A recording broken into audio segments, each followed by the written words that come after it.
우리 애가 현재 교육과정을 잘 이해하고 있는지를 부모님들께서 궁금해 하신다면 다음 3가지를 한번 테스트해 보십시오. 사실 아이들은 어떤 게 중심 문장이고 어떤 게 뒷받침 문장인지도 구분하지 못하는 경우가 많아요. 특히 3학년, 4학년에서 반드시 배워야 할 요소로 교육과정에서는 제시되지만 제가 6학년 담임을 해보고 5학년 담임을 해봐도 6학년도 모르고 5학년도 몰라요. 그래서 이 공식을 아는 학생들과 그렇지 않은 학생들의 차이가 확연히 나요. 특히 6학년 학생들 보면 유려하게 잘 쓰는 애들이 있어요. 그러면 대부분 그 공식을 기가 막히게 알고 있어요. 아이들 글쓰기에 진심인 선생님이 계십니다. 초등 처음 독해라는 신간을 가지고 또 귀한 인사이트를 나눠주실 작가님을 모셔봤는데요. 작가님 안녕하세요. 안녕하세요. 저는 초등학교에서 학생들과 함께 글쓰기와 또 읽기 이러한 수업에 관심을 가지고 오랜 기간 근무했고 현재는 초등 글쓰기 연구소라는 선생님들을 지원하고 선생님들과 함께 연구하는 단체를 운영하고 있는 박재찬,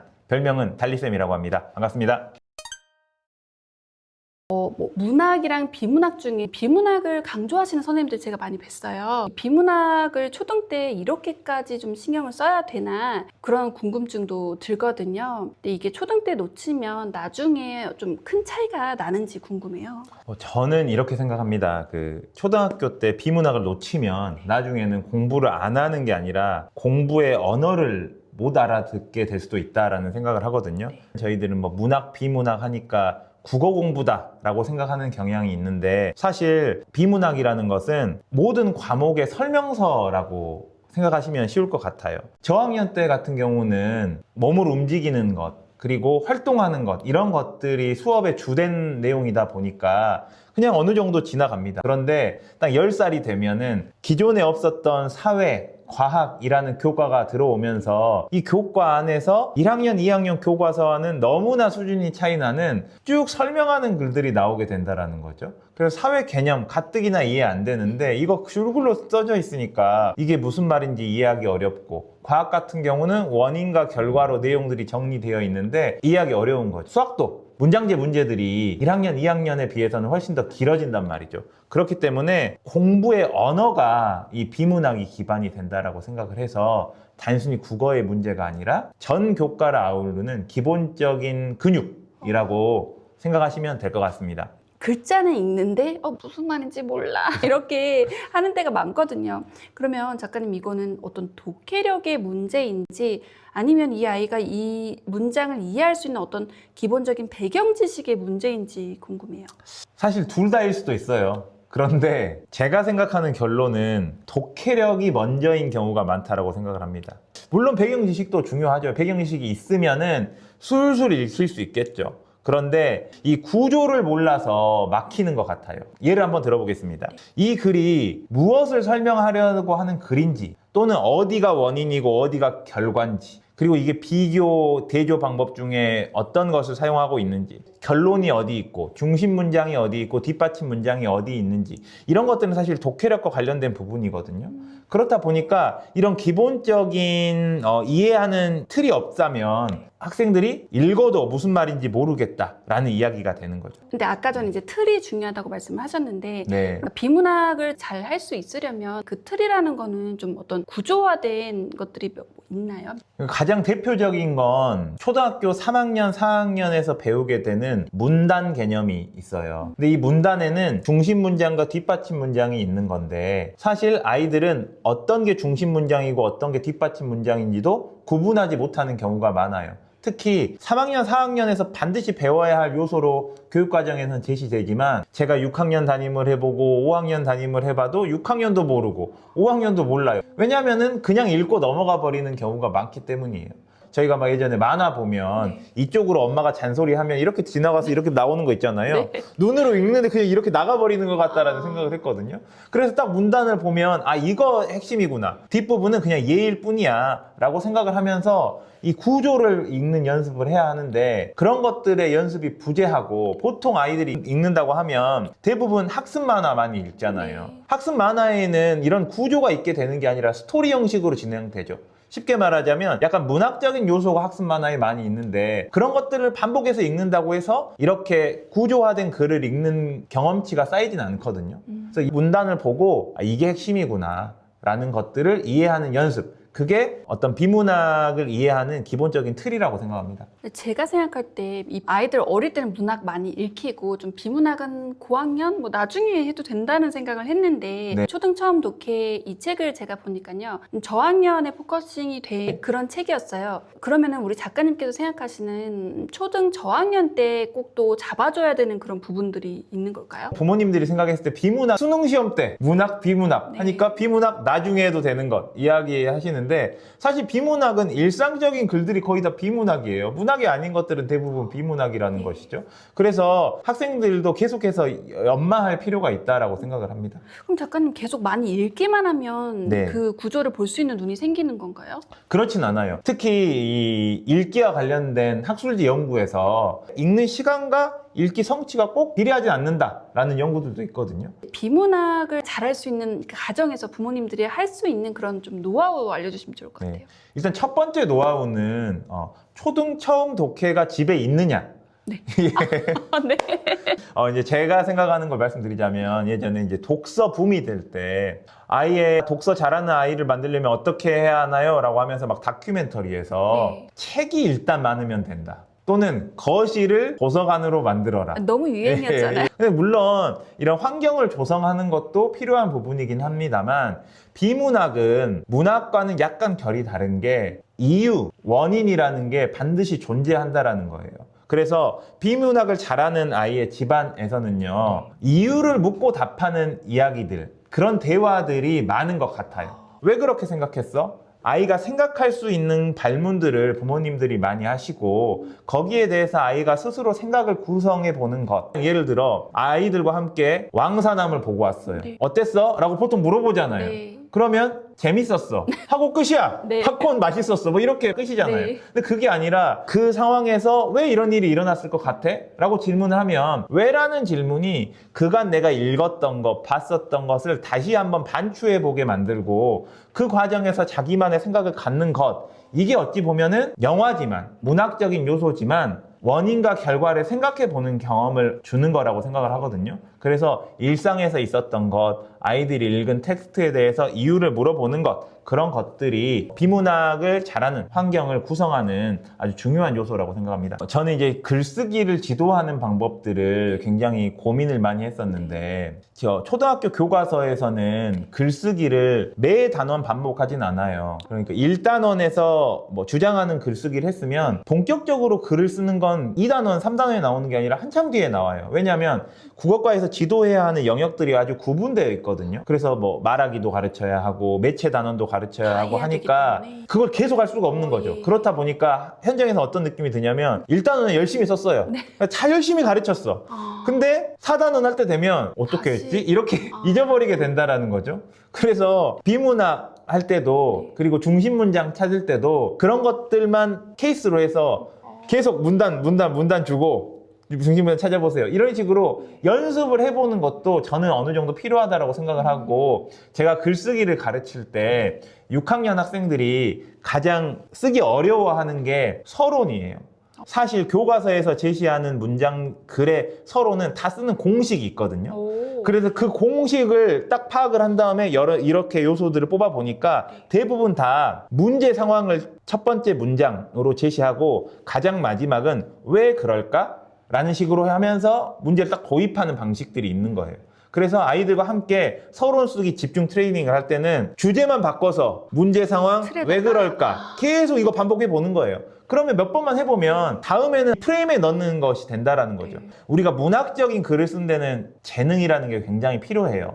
그런데 비문학적인 글을 쓰는 것 그리고 비문학의 내용을 파악하는 건 나름대로의 스킬이라는 게 존재하고 그 스킬을 익힌 학생과 익히지 않은 학생은 차이가 존재한다는 걸 좀 현장에서 학생들을 살펴보면서 느꼈습니다. 지금 작가님 말씀 들어보니까요. 거실을 서재화하고 이런 유행이 있으면서 저희 아이에게 근데 정말 많은 책을 본인도 좋아하기도 해서 책을 정말 많이 읽었는데 지금 한 5학년 때까지도 이 아이에게 어떤 글쓰기나 좀 주제문을 찾거나 뭐 왜를 뭐 이렇게 찾는 그런 트레이닝은 단 한 번도 하지 않았던 거예요. 네. 근데 이제 제가 몰랐는데 6학년 때 아이가 쓴 글을 보고 약간의 현타가 온 게 예. 이게 연습이 필요한 거구나. 예. 그 생각을 정말 했는데 그것들이 퍼즐이 딱 맞춰지네요. 그러면 작가님 이렇게 아이들이 글을 잘 쓸 수 있고 글을 잘 이해하고 중심 문장을 찾고 또 요약하고 이런 전반적인 걸 할 수 있는 게 어떤 공식이 따로 있나요? 일단 기본적으로 초등 교과서에서 처음에 딱 글을 읽은 다음에 가장 앞서 나와 있는 문장이 전체를 포함하는 문장인가. 예를 들어서 세상에는 다양한 물건이 있습니다.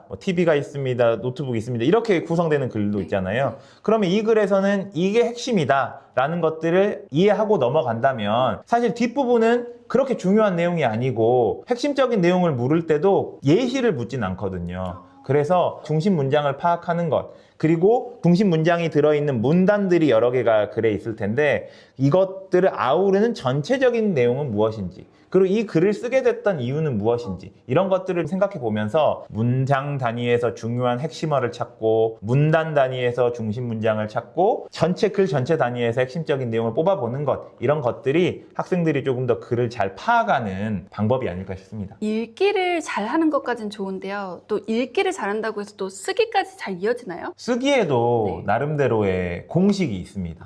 그래서 이 공식을 아는 학생들과 그렇지 않은 학생들의 차이가 확연히 나요. 특히 6학년 학생들 보면 유려하게 잘 쓰는 애들이 있어요. 그러면 대부분 그 공식을 기가 막히게 알고 있어요. 그래서 이거는 머릿속에 이미 구조도가 그려져 있다라는 생각을 하거든요. 알고 있어야지만 쓸 수 있는 거예요. 네. 뭐 성인들에게 글을 써보라고 하면 이 공식을 알고 있지 못하면 말하는 것처럼 써버려요. 그러면 읽히긴 잘 읽히더라도 글의 체계가 부족한 경우가 많이 있거든요. 근데 이 공식을 안다면 뭐 예를 들어서 서론 쓰기라고 한다면 문제 상황을 제시하고 뒷부분에 문제 상황을 어떻게 해결할까? 라고 이야기를 한 다음에 해결하는 방법을 첫째, 둘째, 셋째 이렇게 진행하는 방법들이 있을 텐데 이런 방법들을 알고 있다면 주제가 바뀌더라도 공식을 적용만 하면 되는 거니까 쓸 수 있는 거죠. 또 설명하는 글도 초등학교 교육과정에서 반드시 배워야 하는 내용 중에 하나인데 설명하는 글에는 여러 가지 설명 방법들이 있어요. 가령 예시 방법도 있는 것이고 비교하는 방법도 있는 것이고 그래서 이런 방법들을 잘 알고 있으면 주제가 바뀌더라도 이번에는 이 방법으로 써야겠다 라는 식으로 학생들이 어렵지 않게 글을 쓰게 되는 거죠. 그럼 저 같은 성인도 공식을 알아야겠네요. 글을 잘 쓰려면.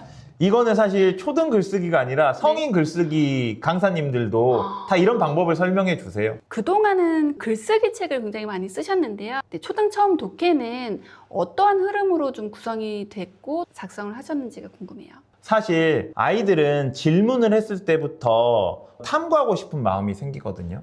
내가 궁금해하는 건 알고 싶잖아요. 네. 그래서 아이들이 좋아하는 질문에서 이 책은 시작합니다. 교사가 생각했을 때 필요하다라는 것을 질문으로 만든 게 아니고 네. 학교 현장에서 학생들이 진짜 궁금해가지고 저에게 질문했던 것들, 그런 것들을 제가 다 기록해뒀다가 이 내용들을 목차로 잡았거든요. 가령 뭐 편의점에서 왜 1+1 할인을 해요? 네. 애들이라면 물어볼 수 있는 맞아요. 거잖아요.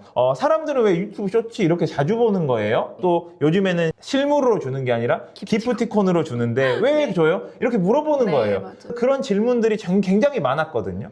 그래서 그런 질문들을 정리하다 보니까 40개의 주제만으로는 다 담을 수가 없어서 이렇게 전과처럼 네. 죄송합니다. 전과는 너무 오래된 개념이네요. 네. 이렇게 한번 두껍게 만들고 싶었는데 그러면 또 아이들에게 부담감을 줄까 봐 이걸 분권해가지고 했었고 네. 그리고 이 질문에 대한 답을 읽을 수 있는 텍스트로 제시하는 게 1단계, 텍스트에 나와 있는 핵심 내용을 파악하는 게 2단계, 그리고 3단계는 여기서 나온 핵심 어휘들, 그리고 마지막 4단계는 이 질문들을 확장시켜가지고 내 생각을 써보는 활동들로 구성되어 있어서 이 책은 총 1단계부터 4단계까지가 40개의 주제로 이루어져 있습니다. 네. 좀 이 아이는 나중에 진짜 잘 크겠다라고 하는 그런 것들이 좀 선생님 눈에는 보이시죠? 안 보인다라고 하면은 네. 약간 거짓이고 제가 이제 지켜보니까 잘 될 것 같다라는 근데 그런 학생들이 가지고 있는 이제 공통적인 특징이 있는데요. 저는 이 특징을 한 3가지 정도로 정리해 봤는데 네. 첫 번째는요. 내가 알고 있는 것과 모르는 것을 명확히 구분할 수 있는 아이예요. 이건 단순히 공부와 관련된 건 아닙니다. 체육 시간, 놀이의 방법을 모른다. 그럼 모른다고 말해야 되는데 대부분의 학생들이 내가 모른다는 걸 말하는 걸 어려워해요. 그냥 입 다물고 있어서 어리버리한 거죠. 똘똘한 애들은요. 네. 나 모르면 모른다. 이렇게 말할 수 있는 거예요. 제 동창들도 보면 학창시절에 공부 진짜 못했어. 네. 근데 지금 너무 잘 살아. 네. 너무 잘 살고 사업이 번창해. 그런 학생들은 대부분 그랬던 애들이에요. 모른다, 모르는 거 부끄러워하지 않아요.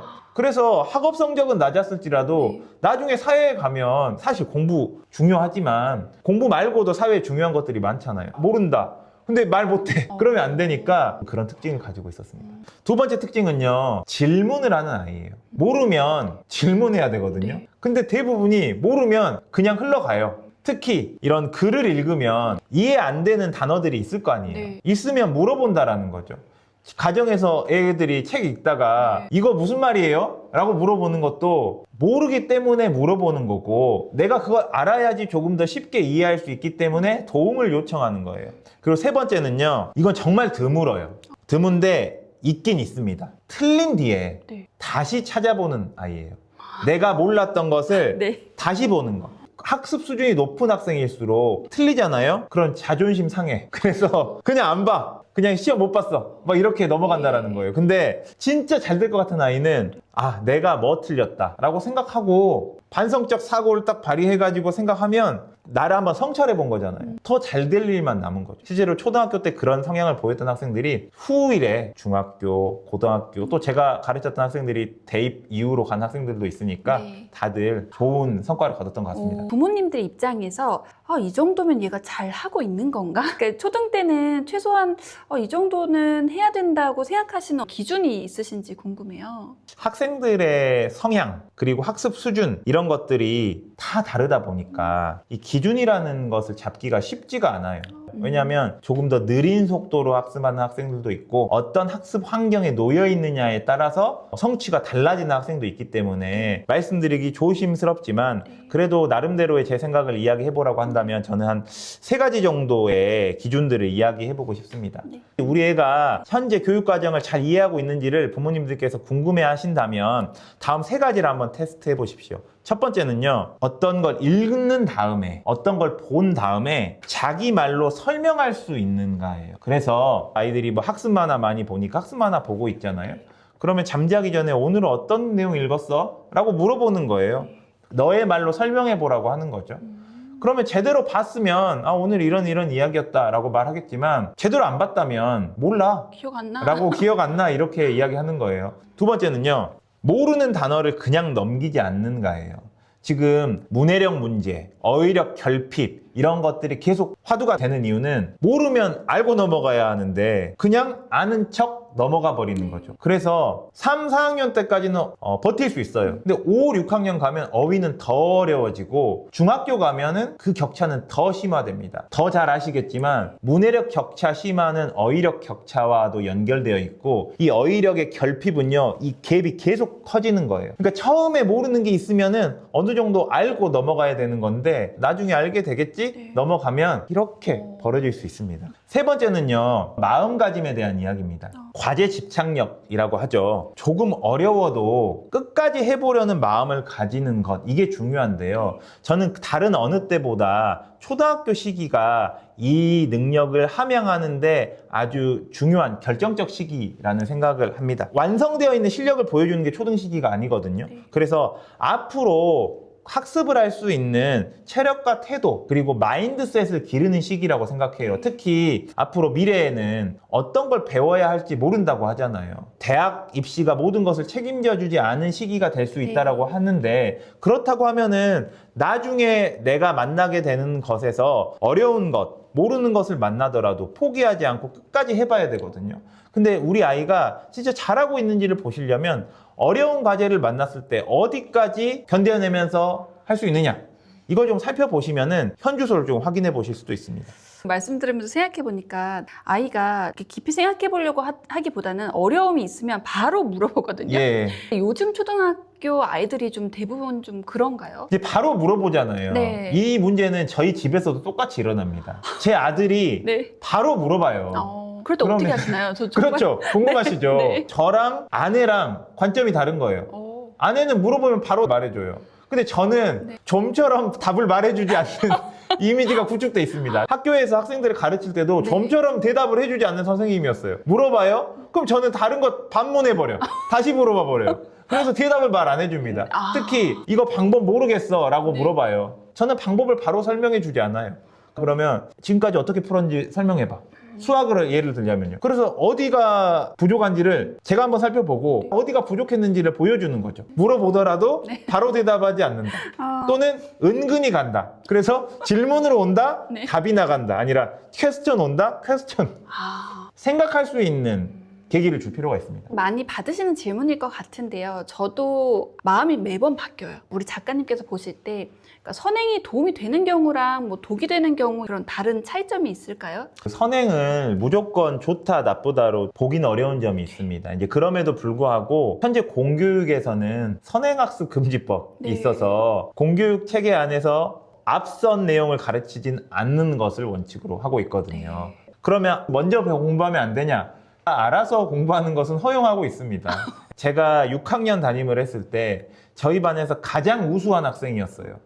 글쓰기도 잘 되고 말도 잘하고 교우 관계도 좋고 그냥 이 학생은 자랐을 때 뭐가 될지 진짜 궁금하다 할 정도로 잘하는 애였는데 네. 그 학생 학부모님이 저한테 오셔서 주변에 있는 애들이 다 선행을 하고 있고 애 아빠도 선행을 시켜야 되지 않겠냐라고 하는데 그래서 해야 되냐 안 해야 되냐라고 저한테 물으시더라고요. 네. 근데 제가 가진 생각은 분명합니다. 이건 뭐 교육에 있어서는 워낙 다양한 철학을 가지신 분들이 많기 때문에 서로의 생각이 다를 수 있지만 학생의 흥미와 이해라고 생각을 합니다. 그래서 아이가 학습하고 있는 내용을 물어봤는데 설명할 수 있어요. 그러면 제대로 이해하고 있다라는 거거든요. 그리고 개념에 대해서 정확히 이해하고 있고 그렇다고 하면은 더 배워도 됩니다. 선행이라는 것 자체가 좋냐 나쁘냐가 아니라 당연히 잘 알고 잘 이해하고 있으면 내 수준에 맞춰서 더 하면 좋죠. 배웠던 걸 자기 말로 설명할 수 있는지 또 개념을 확실하게 알고 있는지 이런 여러 가지 요소들을 한번 살펴보신 다음에 이거는 제대로 안 되고 있는 것 같다 라고 생각하신다면 과감하게 할 필요 없다라고 생각합니다. 어차피 해봤자 한 귀로 듣고 한 귀로 나가는 경우가 많을 거예요. 왜냐하면 아이들이 이 배움의 주파수라는 게 존재하고 이 주파수가 딱 맞아야지 학습도 되는 건데 억지로 끌고 가봤자 결국은 하는 것처럼 보이더라도 제대로 이해하지 못했던 경우가 많았을 것 같아서 이런 것들을 좀 살펴보신다면 사실 선행이 올바르게 작용하는 상황도 있다. 초등학교 국어과 교육과정에서는 말하기 영역, 읽기 영역, 쓰기 영역 이런 식으로 영역이 나눠져 있거든요. 근데 읽기 영역에서 1, 2학년에게 중요하다라고 강조하는 건 읽기 흥미고 3, 4학년에게 중요하다라고 강조하는 건 읽기 효능감입니다.